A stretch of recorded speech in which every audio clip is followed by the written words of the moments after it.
Good afternoon everyone. You might be wondering why I didn't do a video on Tuesday. It's because I started a live video and then had forgotten somebody was coming to pick up an order, and so I had to stop it and then delete it because it was halfway through the video. So I've only just had a chance to get round to doing it again now.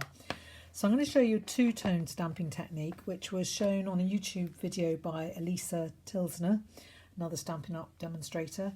So originally she'd actually used the Shaded Summer stamp set, which I've done here in Just Jade, and that sentiment is from the set as well. I've got the set actually just here if you want to see it. That's what it looks like. Really, really good set for this technique. It's in the annual catalogue, and there are some dies in the celebration brochure that if you actually spend £90 you can get the dies for free, and they're really nice.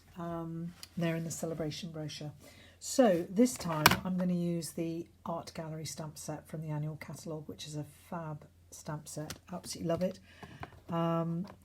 So this is another one done with Shaded Summer, and that's polished pink and then smoky slate behind.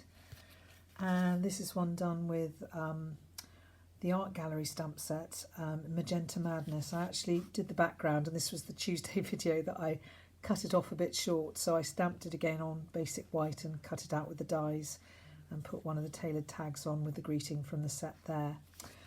The Shaded Summer stamp set, I just wanted to show you, this was done with Stampin' Right markers. I might do another video about how to do that and build up your colour using the Stamparatus and stamping and restamping with different shades of colour with your Stampin' Right markers. That's with different shades of purple, and that's with different shades of pink, and that's with different shades of like Calypso Coral and Petal Pink as well.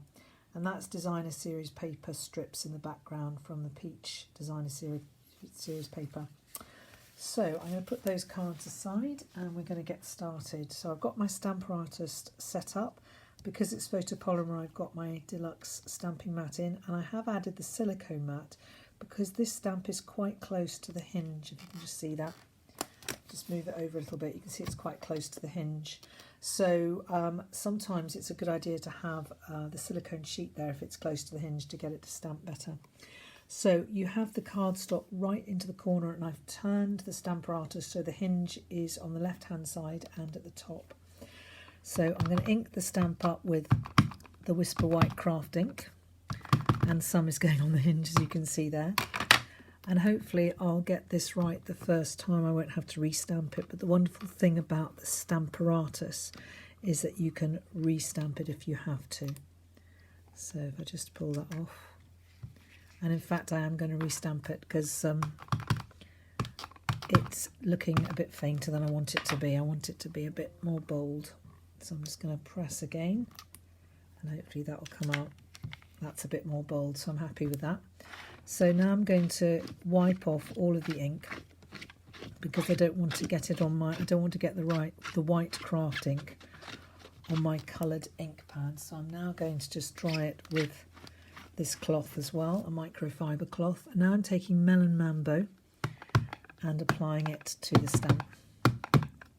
Make sure you've got a good coverage of ink, and don't forget, this is the important point, you move your cardstock a 1/16 of an inch to the right. Okay, just a 1/16 of an inch, but just a smidge to the right. And then I'm just going to make sure I've got enough ink on there, and then I'm going to stamp down and press hard. And this means that you get this lovely it looks almost as if it's been embossed. Now I'm actually happy with that. So what I'm going to do now is I'm going to turn it around, and I'm going to clean off the stamp because we're going to do the white ink again. I must make sure I try and get that pink off as best as I can so that I don't get it onto my white craft ink pad. It's slight, I've got a small amount on, but I think you could just re-ink it and you'd soon have the white, clear white back again. So there we go. So I'm going to do this in the other corner now. Make sure that's right in the corner. And don't worry about the two stems overlapping because they're going to be covered by the sentiment, so that's all right. And I'm happy with that. So now I'm going to clean that off. after I've really cleaned it off properly. And then I'm going to take my Melon Mambo, and just remember, it's very important to move that about 1/16 of an inch over. And if I want to make sure it stays in the right place, I just put a magnet there. So again, really ink it up nicely.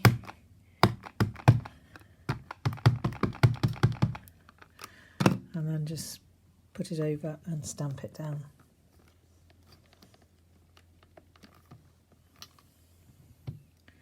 And there you go, you've got your stamped image. Has come out really nicely there. So I'm going to just put the Stamparatus away, and I just realised that I need, oh here we are, perfect. That will just go over perfectly and cover that. Okay, so I've got my card here ready. I've got a white card base, and I'm going to stick the, I could, if I wanted to actually, put that on there and then emboss it, but I'm just going to keep it simple, I think, and just use my stamping seal to stick the black down on the white base.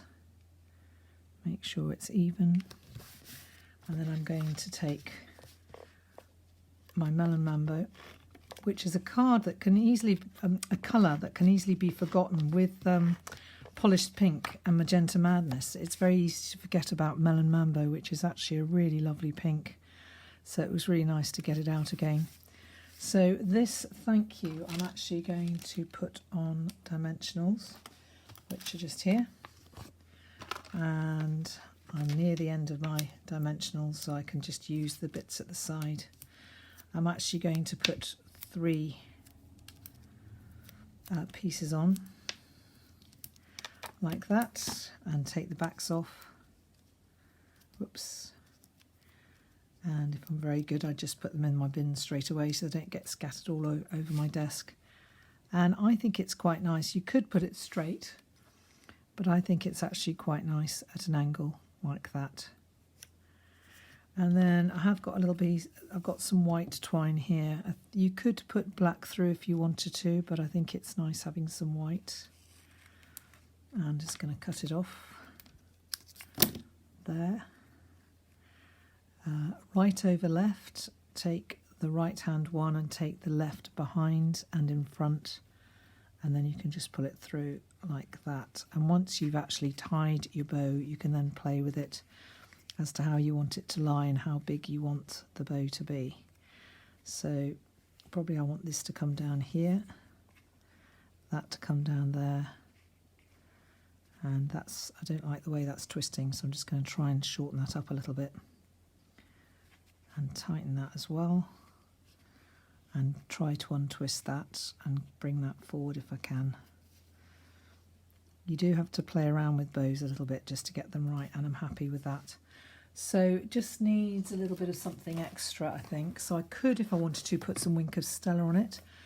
Or do you know what I'm going to do? I'm going to actually choose, I could choose white embellishments, but I'm actually going to go with these lovely black matte dots because they just pick up the background really nicely. So if I can find my Take Your Pick tool, which I can, I'm just going to pick those up and probably put one there, and then one there, and then I'll just put one, just tuck one in there.